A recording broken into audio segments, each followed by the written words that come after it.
Hello, everyone. Welcome to the very first episode titled How to Think Like a Nurse.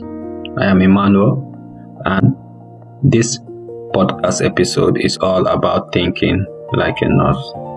If you're a nursing student, you have probably realized that nursing isn't just about knowing what to do, it's about understanding why. Have you ever been in a situation where you are asked, what are your nursing actions, and your mind goes blank? You know the textbook answer, but that answer doesn't fit the real life situation. That you're thinking like a nurse begins. This episode will be subdivided into 4 different approaches. Approach 1, the shift from student to nurse thinking. Approach 2, we'll be talking about nursing process as a thinking framework. Approach 3, real life example. Approach 4, the quick framework. So let's go back to approach 1, the shift from student to nurse thinking. Here is something nobody tells you in nursing school. Students and nurses use their brain very differently. Students ask themselves, what do I do next? While experienced nurses ask themselves, why is this happening?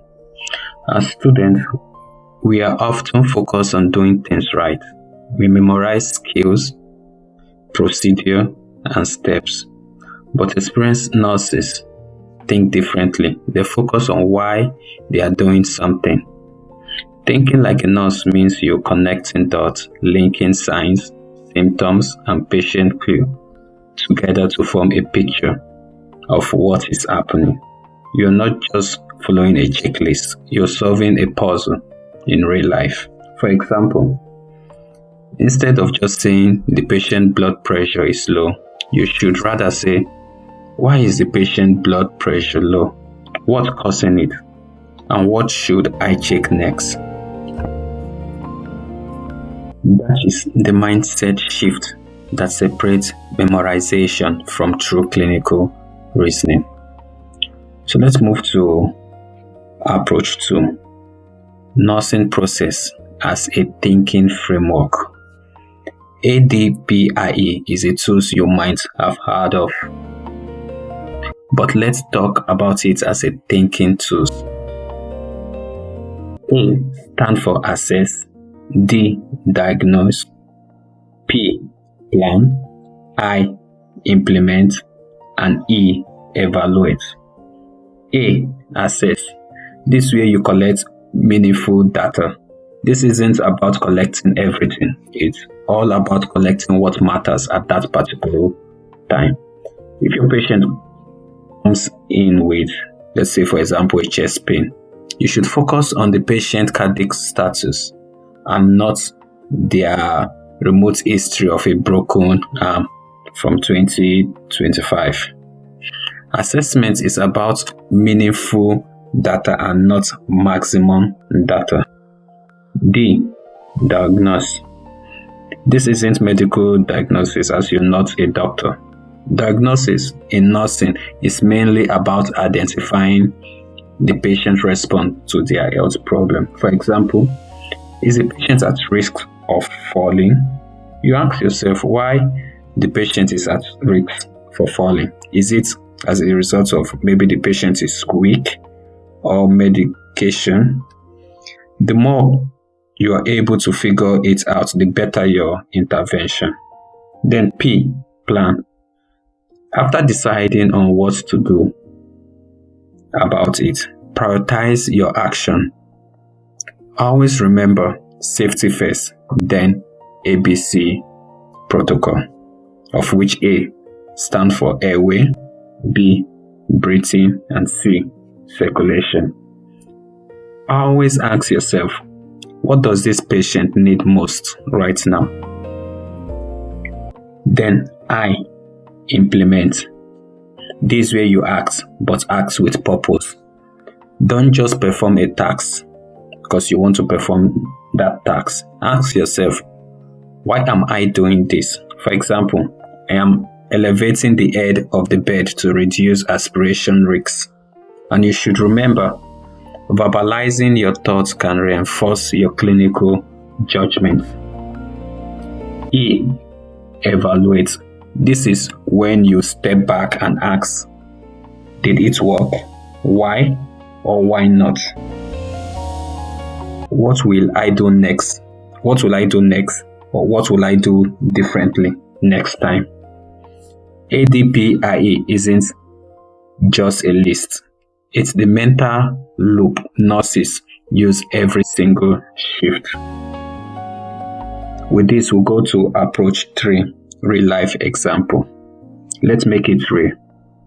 Imagine you have a post-operation patient who is dizzy and their blood pressure is low. As a nursing student who is mastering how to think like a nurse, your brain should start analyzing, could this be bleeding? Let me check the incision site. What are the vital trends? How much fluid has the patient had? What is their heart rate? You connect the dots like a detective. You're building a theory in real life by doing this, and that's clinical judgment in action. And such skill is developed, not something you're born with. With this, let's move to approach 4, the quick framework. The quick framework consists of 4 different categories, which is 1. Observe, 2. Interpret, 3. Respond, and 4. Reflect. If you remember nothing else from this episode, try to remember this simple loop, which is observe, interpret, respond, and reflect. Observe. This way you try to observe, what did you see? What did you hear from the patient? Or what did you smell, perceive? And what did you feel? And you should remember, as a nurse, you're not to make assumption, because every decision a nurse makes has to be backed up by evidence base. And also remember that when it comes to interpreting, that's where you try to connect the dots. Like, for example, this patient is complaining about chest pain because he said earlier that he fell down, and in the process of him falling down, he hit his chest on a rock. So you try to connect the dot.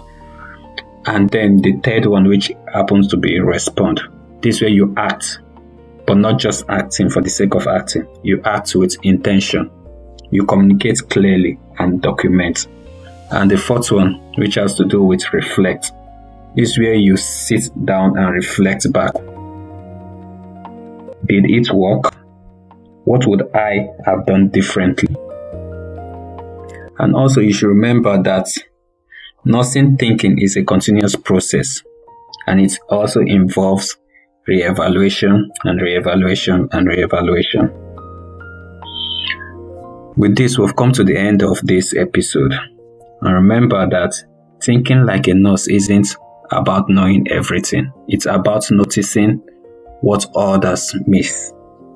In the next episode, we'll be digging into how to assess a patient. If you find this episode helpful, do follow the show, share it with your friends, and also remember, nursing isn't about knowing all the answers. It's about asking the right question. And thank you for listening. And I'll see you in the next episode. Thank you.